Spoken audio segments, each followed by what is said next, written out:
This is Connor from Four Corners Boxing. Today I'm delighted to be joined by former British, Commonwealth and European lightweight champion Gavin Gwynne. How are you today, mate? Yeah, all good, but all good. Good day of training.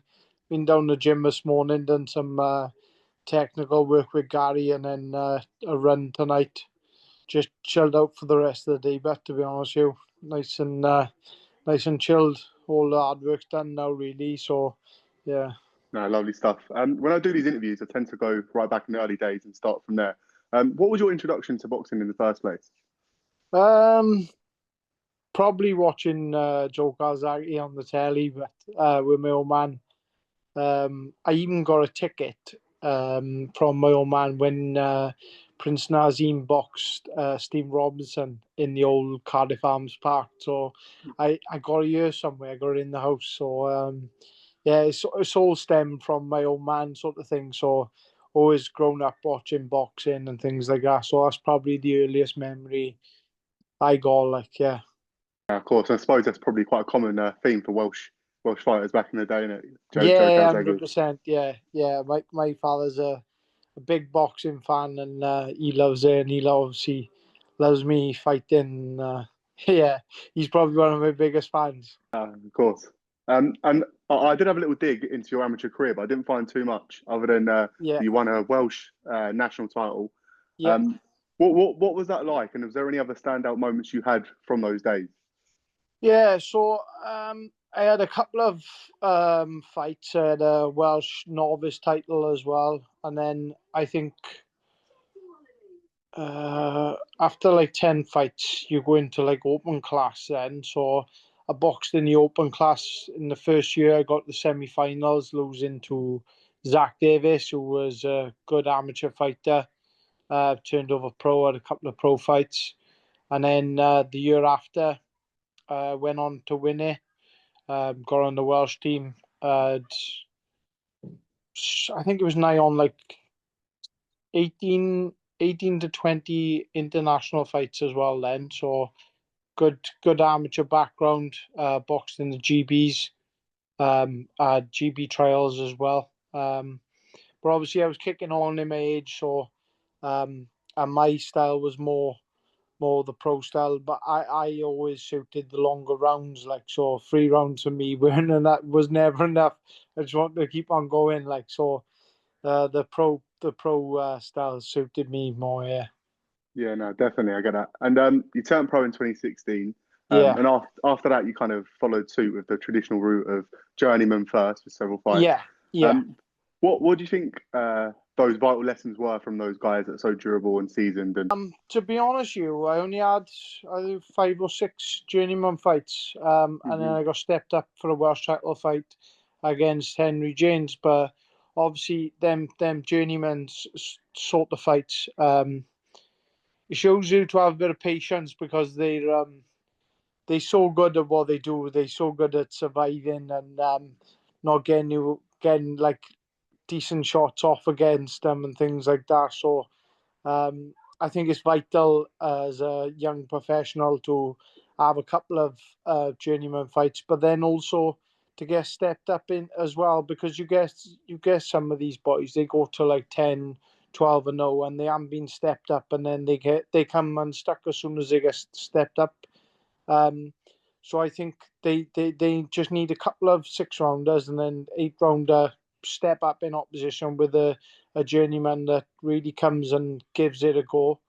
And then obviously go from there, then obviously area title, and then start working your way up the rankings for that Commonwealth or British title, or wherever it is, wherever route you're going to go down. Like, yeah, no, definitely 100%. And obviously, you just mentioned that Welsh title win. What was yeah. the feeling like winning that title, and what were the ambitions at that stage? Do you know what? It was amazing. Like, just turning over pro, I think it was 14 or 15 months of pro when I won a Welsh title. Like, so, um, it was a dream come true. Like, but I was every title like I've won, I've always manifested it, sort of thing. So Mhm. I've only set out to win the British title when I first turned over, the Welsh title when I first turned over. So I won that, and then I set myself another goal to win either the British or Commonwealth title. Obviously, I just kept on kept on plugging away, and I think as a fighter, you got to have these little goals. You can't just think of being world champion. You got to keep setting yourself new goals, achieving them, and then keep moving on. That's what I think you got to do. Not setting yourself targets too high that sometimes are unreachable, because even to win the British title, like 9 times out of 10, most of these fighters are not going to win a British title. It's so hard to win a British title. People don't understand how hard it is to win a British title. So they need to set themselves goals, get them goals, and then set themselves new goals. Like, do you know what I mean? Yeah, no, 100%. And I agree with you. I think a lot of people underestimate, the level to actually win a British title. Only a Yeah. very small percentage of fighters will win, and it's not a bad looking belt either to have on your Oh, member it's piece stunning. and your record, is it? It's right there. It's in the cabinet there. Oh, that's So it. it's in the cabinet there. So Nice yeah, one. yeah, Yeah, yeah, no, of course. And then shortly after that, you beat Myron Mills, who was previously undefeated. yeah. What was the adjustments like to have that step up, from journeyman and whatnot to then a guy that's unbeaten with real ambition? Well, that's what I was saying. Like I had a step up in opposition when I boxed Henry James, because Henry wasn't the ordinary journeyman fighter. He would turn up and he would try and win, and that was his world title fight, that Welsh title. So it was a really tough 10 rounds. So I'd gone for them 10 rounds, so I knew what a tough 10 round fight was like.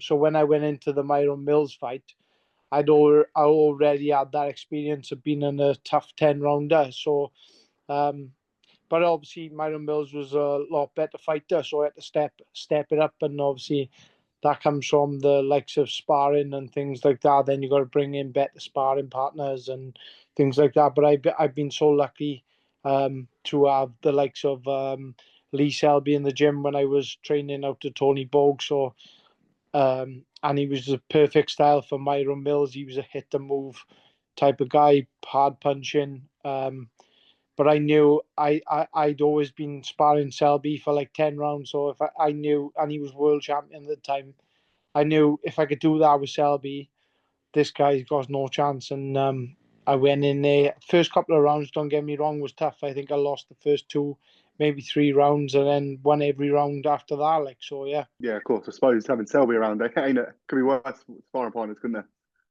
Yeah, it was perfect for me, because all his knowledge and his advice as well, going through the pro ranks, like just the way of training and things like that. I just learned so much of him like that, and I think it's made me the fighter I am today. And I owe Lee a lot. Like, do you know what I mean?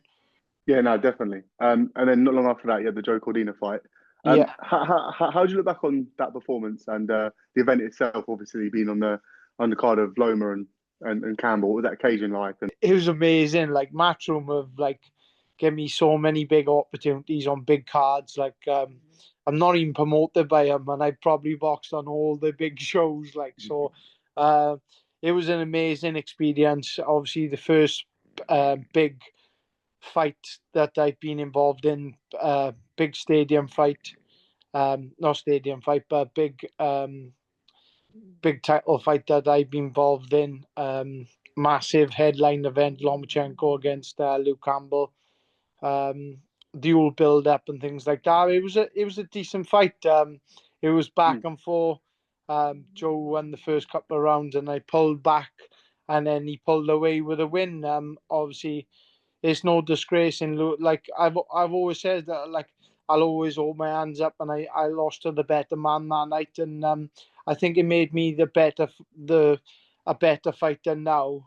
Um, Looking back, I think sometimes you need a loss to give you that kick up the arse sort of thing, and yeah, even now, like, me and Joe, good friends. We're gym mates now. We play golf together and whatever else. So it's just one of the things is boxing.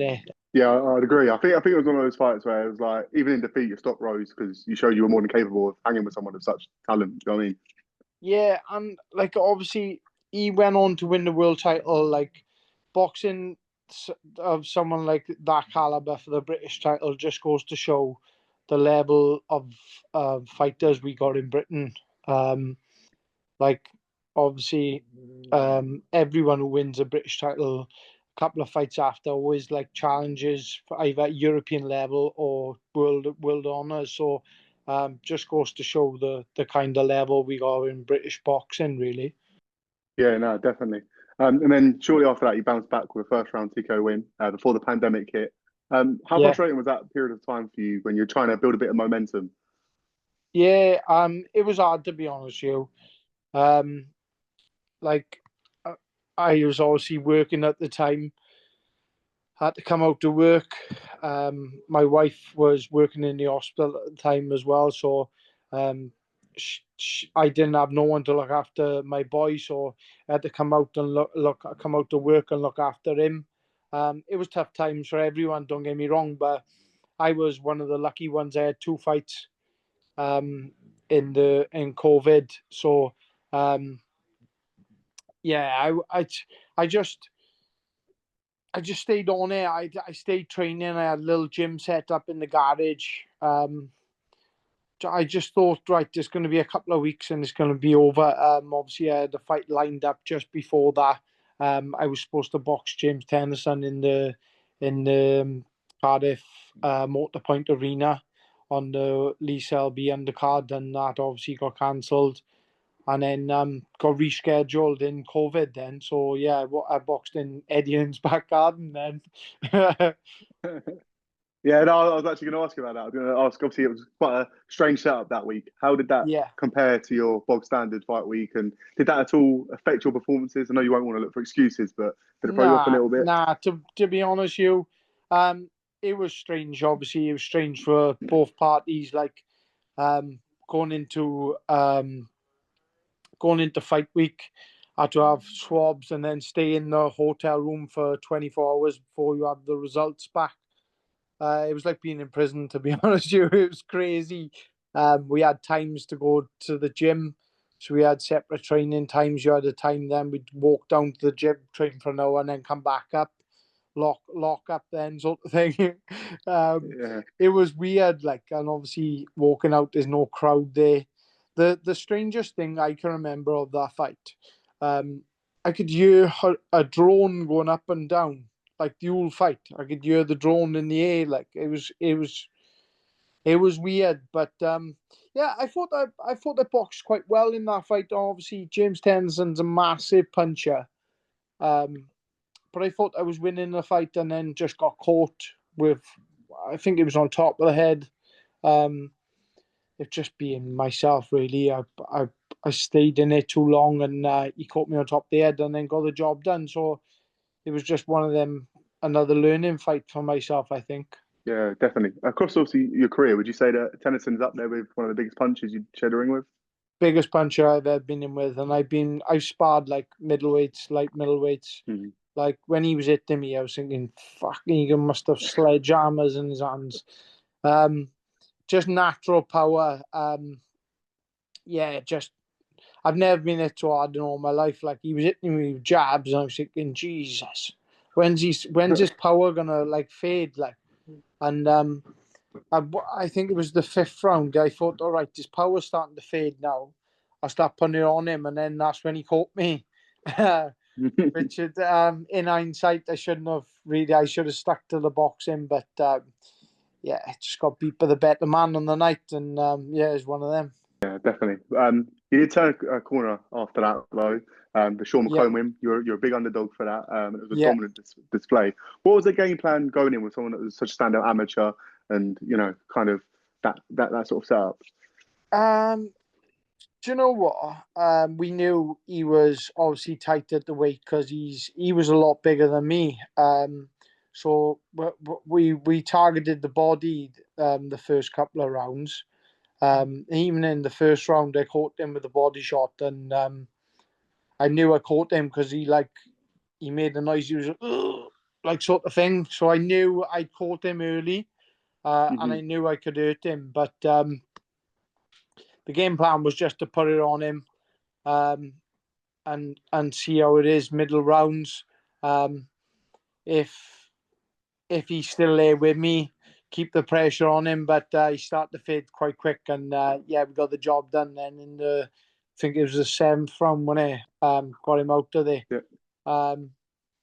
But I think that was the weight, and he tried to stay in the pocket with me too long.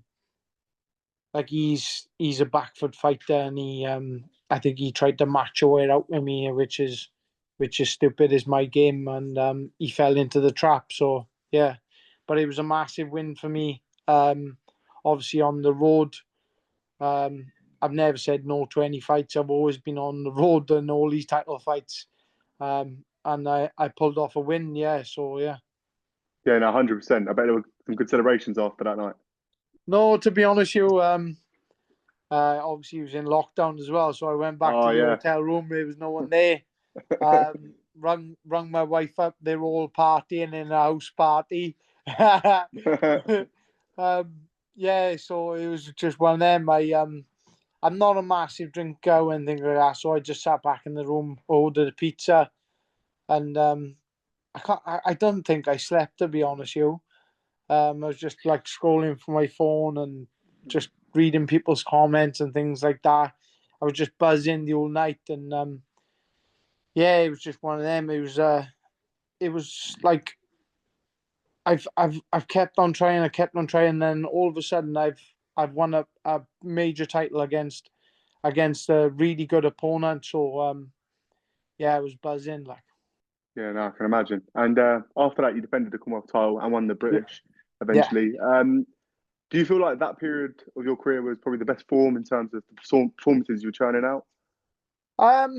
To be honest with you, no, not really. The Luke Willis fight, I boxed really well. Luke Willis is a really good fighter. He was undefeated at the time. Tony Bellew was his manager. So he had good backing. I boxed really well in that, but then I defended the Commonwealth title and I didn't really turn up. But then when I won the British title, I put in a good performance. Like, but when I defended the Commonwealth title, I didn't really. I don't know what it was. I don't know if I knew like the opponent wasn't up there at the standard that I've been boxing at, and I took my foot off the gas. And obviously it's all lessons like in boxing. Like I still to this day you're learning every day. Like little things like what if you're learning 1% each day, you're constantly learning. Like so yeah, I had a couple of good performances, but no, I don't think that they were my best performances. Yeah. Yeah, I understand. And you had the two Craig Woodruff fights, the Yeah. draw in the first, and then the second Yeah. fight completely different with a fifth round stoppage. What was the Yeah. difference maker in those two fights? I broke my hand in the first fight 2 weeks beforehand. Broke the metacarpal in my right hand. And Okay. obviously, in boxing, if you don't fight, you don't get paid. And I'd been training full time for the past 2 years, and I thought if I don't box now, I'm not gonna have no money. I was going on honeymoon. It was all paid for. I didn't have penny. I didn't have a penny in the bank, and I thought if I don't box, I'm not gonna get no money. Look, I'll beat him with one hand. That's the mentality was in my head. Like I thought, I'll just have a cortisone injection, numb my hands up. I'll get the job done. But then obviously, yeah, I gave him a tough fight, and we went 12 rounds. It was a close fight, but I thought I just nicked it, to be honest with you. But then obviously we run it back, and obviously we seen the difference when I had two hands and I got the stoppage. I got him out of the pretty sharpish. To run through him like a train, if I'm quite honest. Yeah, definitely. And then you had the European title fight versus Marsili. Yeah, yeah, You were behind early on. yeah, An injury occurred and the corner pulled him out. Was yeah, the game plan always to kind of get stronger as you usually do in the later rounds? You know, attack the older yeah. man. Yeah, obviously we've seen a lot of his fights. He's a boxer mover. He caught me in the first round and buzzed me. It was crazy. It was like an overhand left. he was southpaw, overhand, caught me on top and like sort of buzzed me. I was like, how the fuck has he buzzed me? I didn't even feel it, to be honest. With you, it was just like, I put me on the back foot, and then the first couple of rounds, I just thought, right, I'm just gonna keep the pressure on him, and then by the fourth round, I start landing with jabs, start landing with the shots. I could see then 5-6. I thought, right, to take overtime now. And they said it was an injury. To be honest with you, I don't think it was. He was getting tired. He was getting caught with big shots. He had a long time to be staying in there with me. I even seen him the next morning in the hotel, and he was like, he said something about his shoulder, and he was lifting drinks up, and it to be honest with you, I don't think it was nothing about an injury at all. It's obviously father time caught up with him, and I was catching him with big shots, and he just wanted out of there. Because it'd been about a long time, didn't he? Did he beat Derry Matthews, didn't Yeah, he knocked Denny he? Yeah, Matthews out in the third or fourth round. I think, was he like 36-0, something like that? He was when I yeah, boxed him. He had he a had a good crazy record, like. record. Yeah, Yeah, brilliant record. And then obviously, I think he had one draw on there as well. But yeah, he was quite old, so I knew the later rounds when I started putting it on him, he was going to fold, and obviously that was the plan, and mhm. it went that way. Obviously, it's down as a TKO on my record, I think. Yeah, yeah, yeah. I think his record was 42-0 with a draw. Oh, 42-0, was it? Yeah, Yeah, yeah. Oh, yeah, yeah, yeah. you're right. But I beat the 42-year-old, 42-0 guy. Yeah, That's it. that sounds better. Not giving yourself enough credit, are you, mate? But then, yeah, shortly after that, came Mark Yeah, Chamberlain in Saudi. yeah. Didn't go your way. But what would you feel happened? You know, in that fight, was it kind of a size thing? Because obviously, not long after that, he moved up to super lightweight and he was huge for the weight. Do you feel like that attributed Yeah. to it? I don't know, to be honest with you. I just didn't feel right on the night. Mm. And you have them nights where nothing goes right to you. Even in the changing rooms, didn't feel right. I was hitting the pads. Just didn't feel all there. Just I was one of them. And obviously he's a great fighter, and he caught me in the first round, broke my eye socket. Couldn't see then, and then he was just landing at will, and obviously stopped me. Was it the sixth round he stopped me, or the fifth? So it was just one of them. Lost to the better man. He's But obviously a yeah, great fighter. Yeah, fifth fight. So, yeah, he's obviously a great fighter. He went and had a great fight with Jack Rafferty as well. mhm. Um, yeah, it's just one of them, but just got beat by the better man on the night. Yeah, Of course, then you licked your wounds and you've got another prospect in the form of Cameron Vuong. yeah, Obviously, hugely controversial scorecards. How frustrating was it, and what goes through your mind as soon as those cards are announced? yeah. Like I've always said, like I'll take any fight anyway. Like I don't records for DJs, like, and I think British boxing fans, that's why they like me so much. I always turn up. I always give it 100%. I won't just like bow out, right, he's the better man sort of thing. I'll be in there till the last bell. I'll keep trying, and obviously 99% of people thought I won that fight.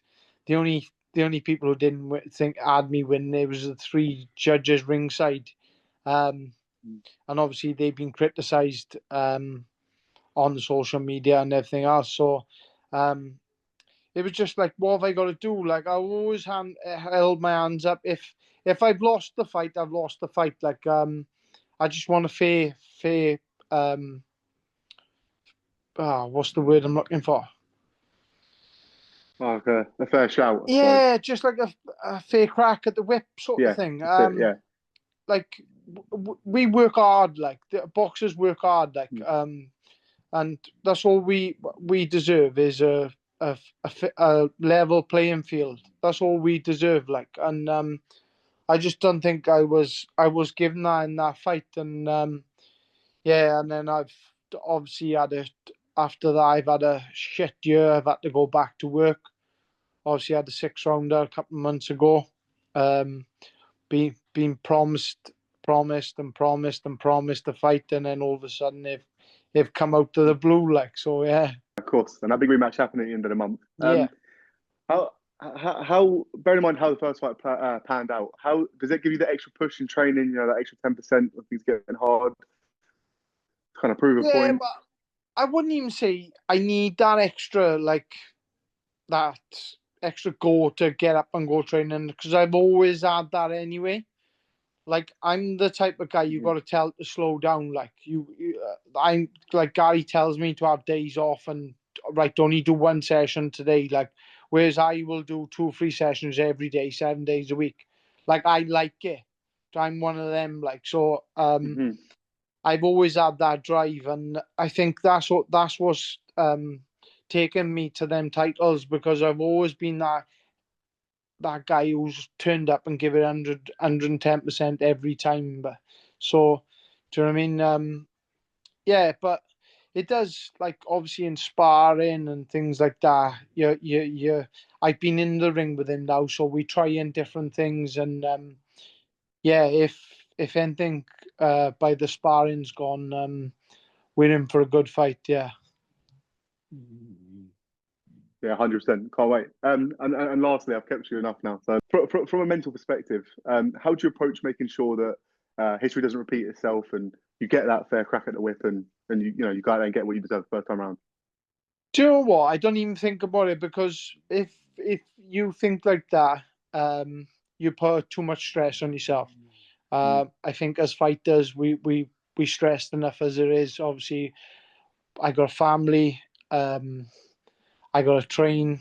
I got to try and fit in family life and things like that. The diet, trying to live a normal life in between that as well. So I think if we just don't think about it, and I just turn up, do what I normally do, um, and get the win, and that's first and foremost. That's all I'm going up there on the 29th to do, is get the win. Like, do you know what I mean?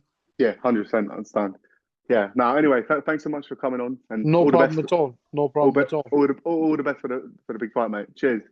Nice Thanks one, again, Beth. mate. Thank you very much. Top man.